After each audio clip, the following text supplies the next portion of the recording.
Alright, ladies and gentlemen, it's time for Hunter. We've done Warlock, we've done Titan. It's time to do the hardest solo flawless in Sundered Doctrine, at least in my opinion.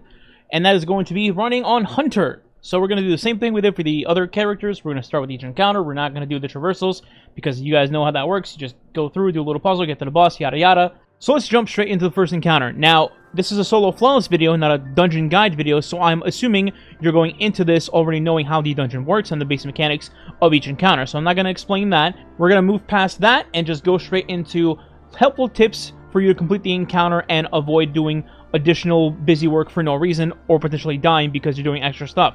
So with that being said, let's talk about the map layout. So here is a map of the first encounter. We have our side rooms L1, L2, R1, and R2. And what we're going to teach you is how to do 3 of these rooms in just 2 lenses. This is important because if you're not doing the 2-lens strat, then you're taking 3, 4, 5 lenses to get one single room done, and that means your encounter is probably going to end up being something like 20, 25, and 30 minutes. If you're doing the encounter for that long, it's pretty likely that you're going to get burned out, and at some point you're going to make a mistake. That one mistake will probably get you killed, and then you're going to go back to orbit and restart. So we're going to avoid that by just cutting your playtime in this encounter in half and getting it done very quickly. Also, this means you'll be killing less and less subjugators, so your chances of dying becomes lower and lower. Now, L1, L2, and R2 can all be done in just 2 lenses, and that's what I'm going to show you here right now. Let's start with L1. L1, you're going to need to start in the center with the left main lens. You're then going to point this lens towards this empty socket right here. So once you put your first lens into this, you're going to point it towards the upper left, which will go into this static lens. Now, it looks like it's going to go in L2, but it actually does not. Instead, it points downward and goes into the hallway of L1 right here. This is where you put in your second lens into this empty socket. Once you do that and you point it towards the left right down here, it'll directly align straight into the wheel via these 2 static lenses. So it only takes 2 to get L1 done. Now for L2 and R2, this is even more simple. Both of these rooms can be done in the same way, just depending which one you need to do first. So all you need for this is to grab a lens and then go into the center of the arena. You're going to use the main center lens and point it upwards towards this empty socket right here. You put in your lens into this, and then you point it either left for L2 or right for R2, depending which one you need. At that point, it'll aim the beam towards either this static lens on the right or this static lens on the left. Then you go into the room of whichever you need to finish, kill that subjugator, and then put in your lens into the socket that's next to the wheel. And then bam, you're done with L2 or R2, depending which one you needed. Lastly, R1, this one can't be done in 2, but it can be done in 3, so it's not that big of a deal. You just got to kill an extra gator. So to get this done, you can use the right main wheel in the center of the arena. Then you're going to point it towards this empty socket right here. That's your first lens. After that, you get another one for whatever room you want, and you put it into this corner empty socket right here. This will then connect to a static lens, which beams directly into R1. And lastly, when you go into R1, you then kill the subjugator one more time, and then put your lens into this bottom socket right here, not the center one, and then it'll connect straight to the wheel, and then bam, R1 is done in 3 lenses. Now, as for the encounter in terms of gear, it depends on what you actually have, of course, but I'm going to recommend some weapons and some combinations for you to use in the event that you do have that on your account. Let's start with the armor. If you're going into this with prismatic, then you probably have at least some exotic class items on your account. If you do, that's your best bang for your buck in this encounter. I'm of course referring to things like Spirit of Caliban plus Liars, or Caliban plus Synthos, or even Assassin's Cal plus anything under that, just to give you Invis utility, because Invis is going to be a very common and very powerful utility that we use throughout this dungeon that'll help you a lot. If you don't own exotic class items and or prismatic, your next best bet is probably going to be being on Night Stalker to utilize camo and other tools like Gerfalcon's Hauberk, the chest piece, Orpheus Rakes just to maximize getting your super back faster, or you could even spice it up and go to Arc Hunter and then wear Radiant Flux to clear out entire rooms with your super, which you also get back very fast thanks to the update to roaming supers. As for weapons, first off, I'm just going to recommend one weapon in the event that you do happen to have it on your account, and if you do, it is a must-use in this case. That's going to be Tanasha's Mastery, the Iron Banner Rocket Sidearm. This sidearm, with Chill Clip equipped, is single-handedly the most busted thing to run in a solo flawless run for Hunter if you're trying to play safe, anyway.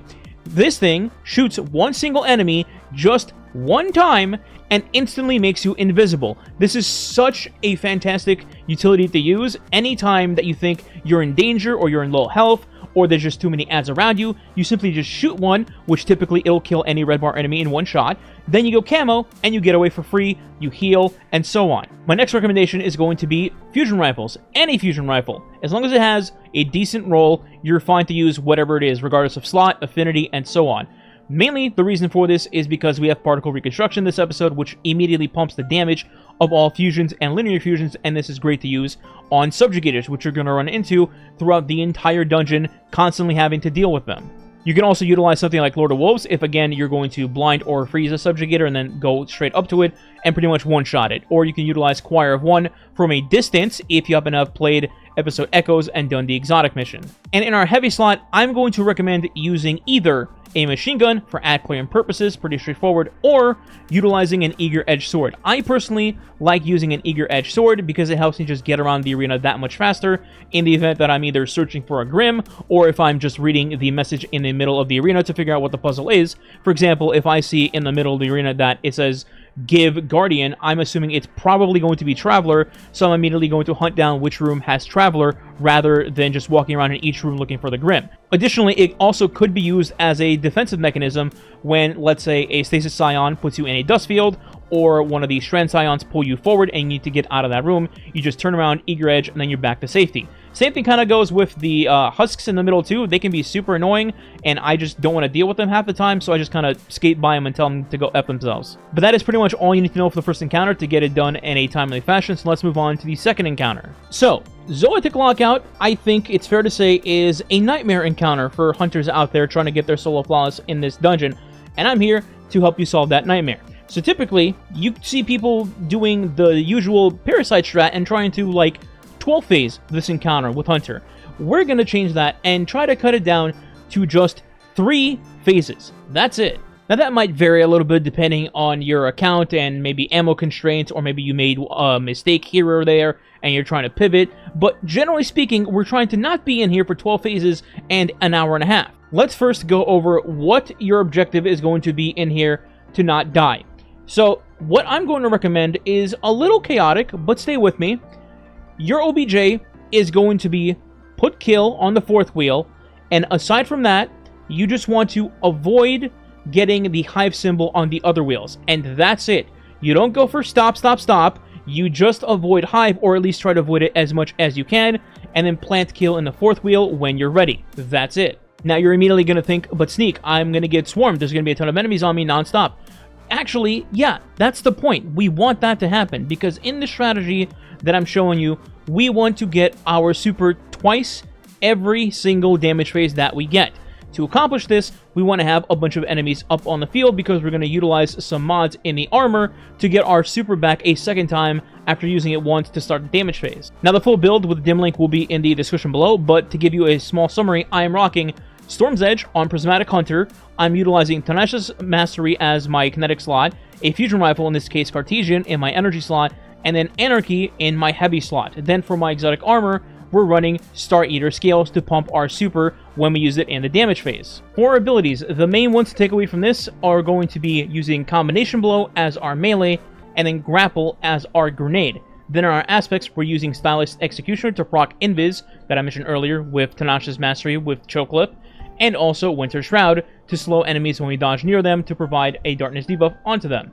Now, the whole purpose of this build, other than damaging the boss, is going to be to make you camo 95% of the time. That way, all these ads that are going to be swarming around you typically won't even get a chance to hit you until you hit them in the face with your fist. And on the occasions where you can't hit them with your fist, you're going to use Tenacious to one-shot some random dreg, or in this case I guess it's Acolyte, and then instantly go camo and then go wherever you want to go without getting bothered. One thing I do want to mention for this is do not rush yourself. Don't try to go super fast thinking you have to do this, you have to do that.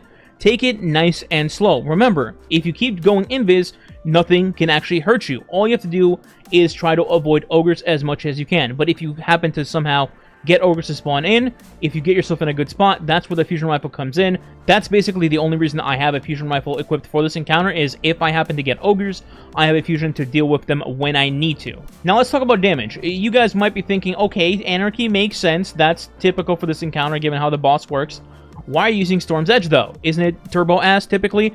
Yeah, normally it's kind of just awful. But for this encounter, with the way the boss is structured, you can use Storm's Edge to hit 2 bosses at once at the same time, 3 times, because you get 3 slices. So it actually does very respectable damage, and on the flip side, as you guys know, crit damage just does not work on this boss, so things like Celestial Nighthawk Golden Gun are just mediocre for this, so Storm's Edge actually ends up being a positive. And unfortunately, Tether does not work on this boss, so there's that too. So let's go over damage. You have 3 things you need to do. Number 1, apply Anarchy to all 4 Shriekers so they can all tick for damage.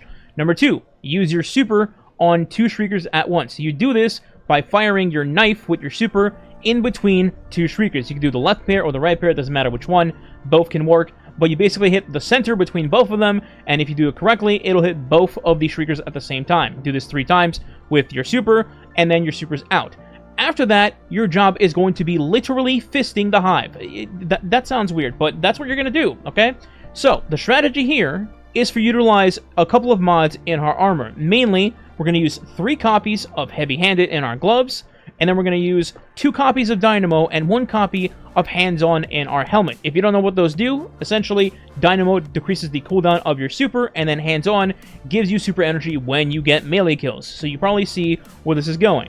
On occasion, you're going to be applying Anarchy to re-tick the bosses so they're taking damage. Other than that, you're going to be punching everything in the face to get tons of super energy back, and as you keep punching things, you'll notice that your super's coming back faster and faster with all of the orbs you're getting, and proccing Hands-On, and Dynamo, and Heavy-Handed, etc. Also, while you're doing all of this, I did want to mention that you have the option, if you'd like, to pop Prismatic, and also have some Prismatic Grenades to throw around at the Shriekers while you're doing all this, for some bonus damage if you'd like. But if that's a little too complicated, and you don't want to bother with that, that's fine too.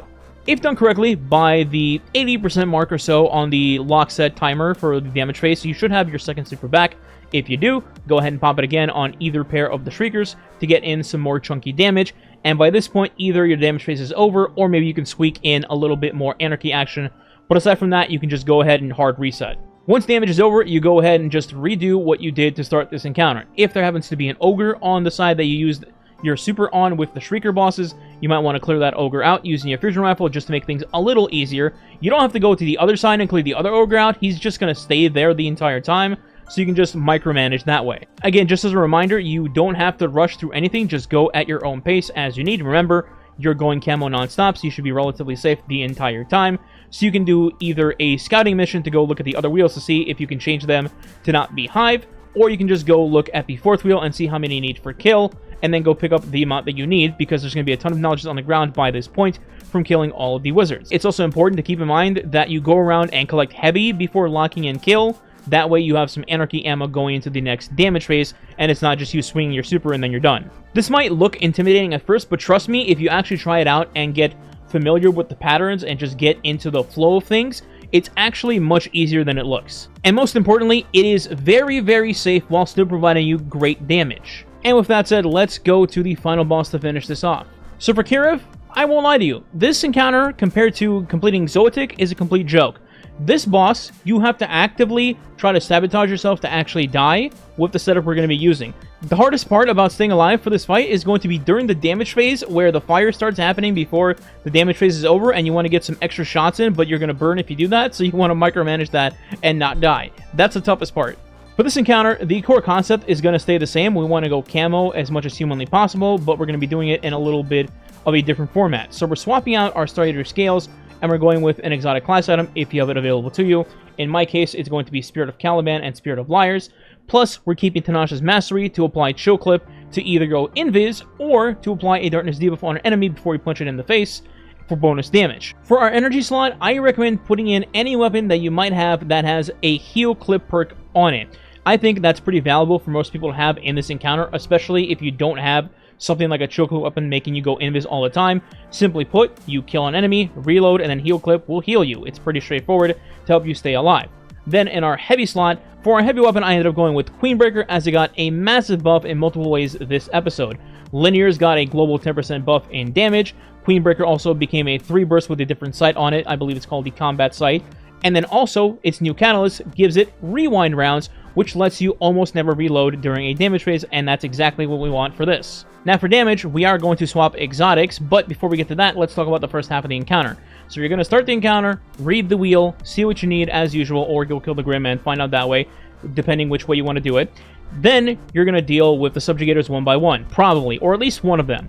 So the idea here is going to be to go into these rooms and then actually hit the trash mobs first before dealing with the gator. Particularly in the left room, you should avoid the strand subjugator at all costs until you ramp up your combo blow. So try to go for a husk or the Grim if it's in there, and try to get to like at least X2 combo blow. Then, while you're camo, you can go up to that strand subjugator and punch him in the face, instantly taking off at least half of its health, making him go in that little berserk mode, and then just finishing him off from there. At the very worst, you can throw a dust field on him and then do the same thing while he's frozen. Same thing can be applied to the subjugator on the right side, although I will say you don't want to be punching or finishing that subjugator while his crystals are up, because even if you kill him before he detonates the crystals, they'll still detonate anyway when he dies, and that actually could kill you, so try to avoid that at all costs. Lastly, as the damage phase is starting, we have one more thing to do, and that's going to be a loadout swap. I know, a lot of people hate it, but it actually makes sense for this particular thing. For the actual damage phase, we want to have something weakening the boss to up our damage. Otherwise, we're going to be here doing like a 9 phase, and we don't want to do that. So, the loadout swap we're going to perform is during the phase where the fire is burning the shields off of the boss. We're switching to a Celestial Nighthawk Golden Gun setup to utilize Goldie, and also we're going to put on Smoke Bombs instead of Combo Blow. That way, we can weaken the boss before hitting our Goldie and our Queenbreaker shots. Now, normally, when you switch your abilities like that, they go away and you need to rebuild them. But if you have your prismatic meter full, which you can easily do while running around for symbols, you can loadout swap to the Celestial setup, then activate Prismatic, and bam, you have your smoke and your grenade back instantly, which you then use to weaken the boss, and then you shoot your Queenbreaker at him and your Goldie. And that about covers it for this Solo Flawless guide. Hopefully I was not yapping for too long, and maybe my points actually made sense as I was doing it. But if you do have questions, feel free to ask in the comments, and I'll try to answer them when I can. In the meantime, if you did enjoy the guide and the video, please consider subscribing today. It does help the channel grow and is much appreciated. If you want to go the extra mile, you can leave a like and or comment below as well. If you don't know what to leave as a comment, you can leave Hunter as the comment. Thanks for watching. Catch you next time.